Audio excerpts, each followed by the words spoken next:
भारत की खूबसूरती, हमारी संस्कृति और सभ्यता की जब भी बात की जाती है तो कश्मीर से कन्याकुमारी का नाम सबसे पहले आता है। कन्याकुमारी यह शहर तमिलनाडु के दक्षिण में बसा एक बहुत ही खूबसूरत और पॉपुलर टूरिस्ट प्लेस है। इस जगह को Indian Ocean, bay of Bengal और अरब सागर का संगम भी कहा जाता है। तो hello friends and welcome back to my channel happy rolling. तो आज हम जा रहे हैं कन्याकुमारी। आज के इस वीडियो में हम आपको कन्याकुमारी के बारे में कंप्लीट इन्फॉर्मेशन देंगे, जिसमें वहाँ पर कहाँ रुकना है, खाने पीने के क्या क्या वहाँ पर ऑप्शंस हैं और वहाँ पर घूमने के लिए कौन कौन सी टूरिस्ट प्लेसेस हैं। देखते रहिए इस वीडियो पर, क्योंकि एंड में मैं आपको इस ट्रिप में आने वाला पूरा खर्चा बताने वाली हूँ। तिरुवनंतपुरम से कन्याकुमारी का डिस्टेंस 2 आवर्स 30 मिनट्स का है। अगर आप मेरे वीडियो पर पहली बार आए हैं तो प्लीज़ सब्सक्राइब का बटन दबाना ना भूलें। चलिए सबसे पहले बात करते हैं कि कन्याकुमारी कैसे पहुंचा जाए। अगर आप सड़क के माध्यम से आ रहे हैं तो ये आपके लिए बहुत ही कन्वीनियंट रहेगा, क्योंकि रास्ते में आपको इस तरह के छोटे छोटे कैफेटेरिया या टी स्टॉल्स मिल जाएंगे, जहां पर आप अपनी थकान मिटा सकते हैं। मिडवे आपको इस तरह के बहुत सारे टी स्टॉल्स मिलेंगे, जहां आप अपने मन मुताबिक चाय बनवा के और अपनी थकान को भी मिटा सकते हैं। दक्षिण भारत के ज़्यादातर शहरों में यहां के लिए सीधी बसें भी चलती हैं। चेन्नई, मदुरई, तिरुचिरापल्ली और त्रिवेंद्रम ऐसे अनेकों शहर हैं जहां से आने के लिए आप बस और प्राइवेट टैक्सी भी हायर कर सकते हैं। और रास्ते में चाय पीने का आनंद ही अलग है। रास्ते का डिस्टेंस आपका बहुत ही जल्दी निकल जाता है, क्योंकि रास्ते में इस तरह की बहुत सारी सीनिक ब्यूटीज़ हैं। बहुत ही सुंदर सुंदर आपको माउंटेन और इस तरह के फ्लावर्स आपको जगह जगह मिलेंगे।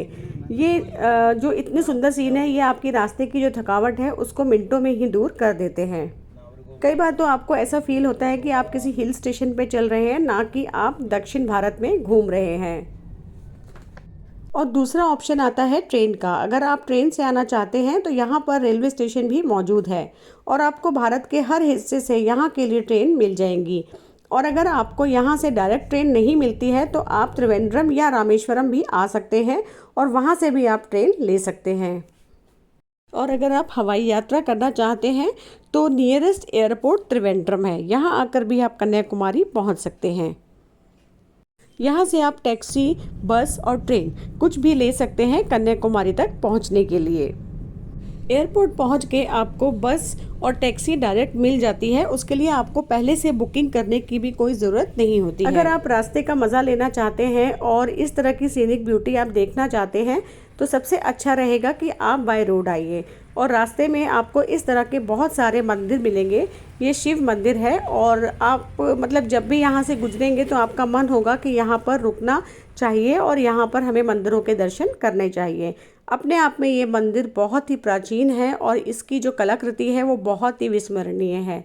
आप देख सकते हैं ये भी एक शिव मंदिर है, बहुत ही प्राचीन शिव मंदिर है। तो यहाँ के हमने दर्शन किए थे और अंदर आके दर्शन करके बहुत ही आनंद की अनुभूति हमें प्राप्त हुई। ये आप मीनाकारी देख रहे हैं दीवारों पे, ये बहुत पुरानी मीनाकारी है और ये शिव भगवान का मंदिर है। कन्याकुमारी में देखने के लिए बहुत सारे टूरिस्ट प्लेसेस हैं, लेकिन अगर हम बात करते हैं तो नंबर 1 पर है विवेकानंद रॉक। ये मेन लैंड से 500 से 600 मीटर की दूरी पर है। यह एक अलग ही द्वीप पर स्थित है। जब आप यहाँ पर पहुँच जाते हैं तो आपको सबसे पहले यहाँ पर टिकट लेनी पड़ती है और कई बार जब सीज़न होता है या बच्चों की छुट्टियाँ होती हैं तो लाइनें काफ़ी ज़्यादा लंबी लगी होती हैं। यहाँ पर आपको 15 से 20 मिनट लाइन में खड़े होना पड़ सकता है। लेकिन जब आप टिकट यहाँ से ले लेते हैं एक बार और उसके बाद जब आप अंदर घुसते हैं तो एक अलग ही तरह का आपको एक्सपीरियंस होता है। भीड़ कम है ऐसे बोल रहे हैं, तो टिकट की रिक्वायरमेंट नहीं है, पर अब देखते हैं अगर लेना होगा तो आगे से ले लेंगे। तो बहुत एक्साइटेड भी है क्योंकि अब जाने वाले हैं विवेकानंद रॉक देखने के लिए और फेरी में भी जाएंगे। और बहुत टाइम के बाद फेरी में चढ़ रही हूँ तो वो एक अलग से एक्सपीरियंस होगा। तो चलो चलते हैं अभी फेरी की तरफ और फेरी में बैठ के जाएंगे विवेकानंद रॉक। तो आपको भी साथ साथ में दिखाएंगे अच्छे से एक्सपीरियंस। तो लीजिए, नीला नीला समुद्र हमारी आंखों के सामने आ चुका था। भारत के आखिरी छोर पर स्थित कन्याकुमारी समुद्र की नीली परत से घिरा हुआ है।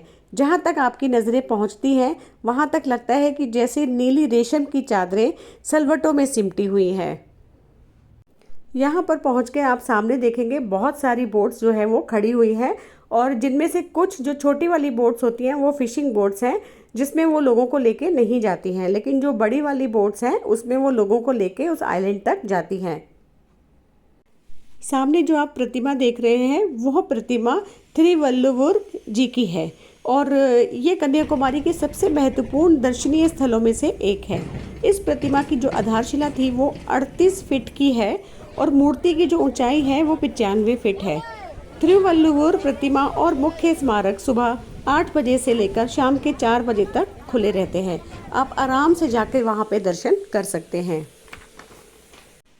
ज़्यादातर आप जब फेरी से जाते हैं तो यहाँ का ज़्यादा किराया नहीं है, पर पर्सन यहाँ का किराया 50 से 60 रुपये है, और आपको बहुत ही आराम से वो यहाँ पर इस दर्शनीय स्थल तक पहुँचा देते हैं।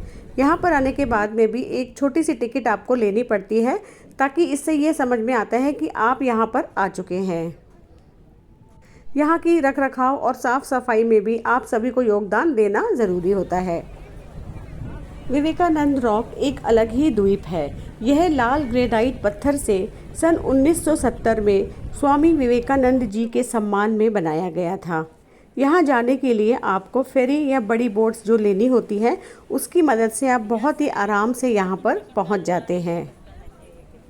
फेरी की जो टिकट है वो आपको कन्याकुमारी बीच से ही लेनी पड़ती है, और आराम से आपको 50 से 60 रुपये की टिकट जो है वो पर पर्सन मिल जाती है। तो अगर आप यहाँ आने का प्लान कर रहे हैं तो अपनी ट्रिप में सबसे पहले आप यहाँ पर ज़रूर आइए। यहाँ पहुँचकर आप मेडिटेशन भी कर सकते हैं। इसके अलावा यहाँ पर माता कन्याकुमारी के चरण पादुका भी स्थित हैं, उनके भी दर्शन आप आराम से कर सकते हैं। तो ये अंदर की जो विवेकानंद जी की मूर्ति है जो मैंने आपको अभी दिखाई, बहुत ही मुश्किल से ये हम यहाँ पर फ़ोटो ले पाते हैं, क्योंकि फ़ोटोग्राफ़ी ये सब वीडियोग्राफ़ी यहाँ पर एकदम से मना होती है। आप यहाँ आकर शांति से आप बैठ जाइए, मेडिटेशन कीजिए और आसपास के वातावरण का आनंद लीजिए। इसी स्थान पर Indian Ocean, bay of Bengal और अरेबियन सी, इन तीनों का संगम होता है। यह नज़ारे देखने लायक हैं, और यहाँ से सनसेट भी आप आराम से देख सकते हैं।